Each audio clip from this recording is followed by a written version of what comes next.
Mayor, ito namang issue ng 40% na internal revenue allotment na nakalaan sa lokal na pamahalaan.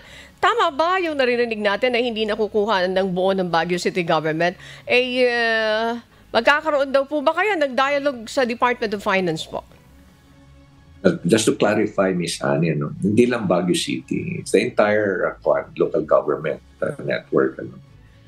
Kasi ang sabi nga ng Batas Mandanas is we're entitled 40% of the total national tax collection.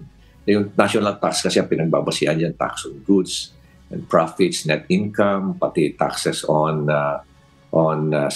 goods and services, domestic goods and services, taxes on international trade and transactions. Yan. Yung apat na yan na kategory. Yun yung tinitingnan namin at kinenta namin. At lumalabas na in 2024, ang natanggap lang namin is about, doon sa pagkwenta namin, hindi rin namin kasi alam kung paano kinekwenta rin ng Department of Finance. Kaya gusto namin iklaro to kasi lumalabas doon sa aming kwenta. For example, 2024, ang basis ng NTA mo dyan sa pag-compute is 2021 kasi 3 years prior to the fiscal year. So 2021, magkano ba ang collection natin, national tax collection natin? It's about 2.742 trillion pesos. Tapos ang natanggap lang namin is 871 billion. So 871 billion divided by the 2.742 ay 2,742 or 2.72 trillion, then that's about 31.7%.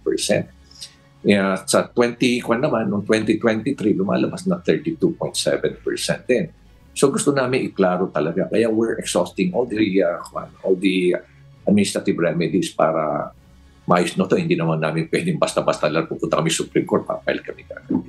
We need to clarify this. That's why we wrote sumulat kami sa DBM, but DBM, sabi ni Secretary Mandaman, we have to refer it to the Department of Finance. Kaya noong December naman, we decided to write the OF.